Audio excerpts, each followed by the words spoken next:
খেলা জমছে। আমি প্রথমে ভাবছিলাম যে ইরান আসলে একটা সিদ্ধান্ত নিবে, তবে এই টাইপের হুলস্থুল সিদ্ধান্ত নিবে সেটা অনেকে বোঝেন নাই। যদি শুনতে ভালো লাগে তাহলে যারা ইরানের ফলোয়ার আছেন ভিডিওটা সর্বোচ্চ শেয়ার করবেন। কথা বলছি, গতকালকে আপনাদেরকে বলছিলাম যে ইরান একটা বিশেষ প্যারাট্রুপার ফোর্স এটা নিয়োগ করছে কোথায়? ইরানে। অর্থাৎ প্যারাশুটে করে প্রায় 2500 মার্কিন সেনা ইরানে অবতরণ করবে। এমনকি বিমান ঘাঁটি, ক্ষেপণাস্ত্র ভান্ডার বা আরো বিভিন্ন যে গুরুত্বপূর্ণ জায়গাগুলো আছে সেগুলো তারা দখল করবে বা ইরানকে কার্যত। তো প্রশ্ন হচ্ছে, ইরান কি বৈশা বৈশা আঙ্গুল চুষবে? মধ্যপ্রাচ্যের বিভিন্ন ঘাঁটিতে তারা পাঠাবে 7,500, 2,500 আসবে আকাশপথে ওইরা, অর্থাৎ 10,000। তো সেই 10,000 সেনার বিপরীতে মার্কিন যুক্তরাষ্ট্রের 10,000 সেনার বিপরীতে 10 লক্ষ সেনা মোতায়েন করতে যাচ্ছে ইরান। আর এই খবরে যারা স্থল অভিযান চালাইতে আসবে এদের মানসিক অবস্থাটা কি আপনি জাস্ট একবার ভাবেন। যুক্তরাষ্ট্রের সম্ভাব্য স্থলপথের আক্রমণকে প্রতিহত করতে 10 লাখ যোদ্ধা মোতায়েনের ঘোষণা দিয়েছে ইরান। মানে শব্দ শুনেই একটা কাঁপুনি চলে আসছে। তেহরান যে কোনো ধরনের মার্কিন স্থল অভিযানকে আত্মঘাতী পদক্ষেপ হিসাবে বর্ণনা করে দেশ জুড়ে বিশেষ একটা সামরিক প্রস্তুতি শুরু করে দিয়েছে।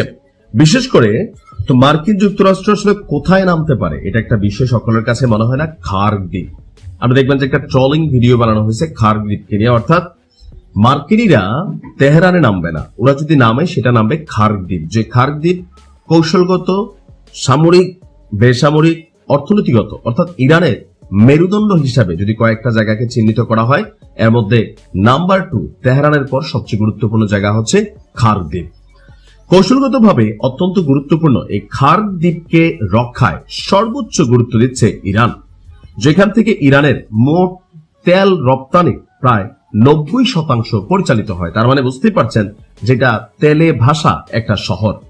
ইরানের বার্তা সংস্থা তাসনিম নিউজ তাদের যে প্রতিবেদনটি, তাদের সামরিক সূত্র বলছে যে খার্গ দ্বীপের দক্ষিণাঞ্চল দিয়ে অর্থাৎ দক্ষিণ ফ্রন্ট দিয়ে মার্কিনীরা যদি কোন ধরনের স্থল অভিযান বা স্থলযুদ্ধে জড়ানোর চেষ্টা করে সেটা হবে একটা ঐতিহাসিক বোকামি, এবং ইরানি ভূখণ্ডে আমেরিকান বাহিনীর জন্য একটা ঐতিহাসিক নরক তৈরি করতে দেশটির পদাতিক বাহিনী সম্পূর্ণ প্রস্তুতি কমপ্লিট করে ফেলেছে।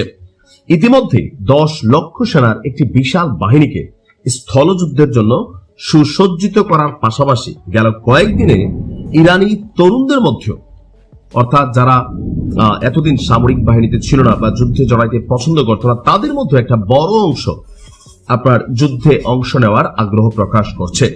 দেশটির আধা সামরিক বাহিনী বাসিজ, আইআরজিসি এবং নিয়মিত সেনাবাহিনীতে যোগ দেওয়ার জন্য হাজার হাজার তরুণ রিক্রুটমেন্ট সেন্টারগুলোতে ভিড় জমাচ্ছে। এই সংঘাতে অংশ হতে ইচ্ছুক তরুণদের এই গণজোয়ারটিকে দেশটির সামরিক কর্মকর্তারা জাতীয় সংহতির বহিঃপ্রকাশ হিসেবে দেখছেন। ইরানি কমান্ডিং অফিসাররা দাবি করছেন বর্তমানে তাদের জনবল এবং যুদ্ধের সরঞ্জাম যে কোনো বড় মাপের অনুপ্রবেশ ঠেকানোর জন্য আপনার শক্তিশালী। অর্থাৎ আপনার ইরান ছুটবে না 10 লক্ষ সেনা নিয়ে শুধুমাত্র স্থলবাহিনীকে মোকাবেলা করার জন্য প্রস্তুতি নিচ্ছে। তো ইরান জানতো এমন একটা কিছু ঘটবে। দেখা যাক কি হয়, আমেরিকা সেনা পাঠায় কিনা। আসো, খেলা হবে।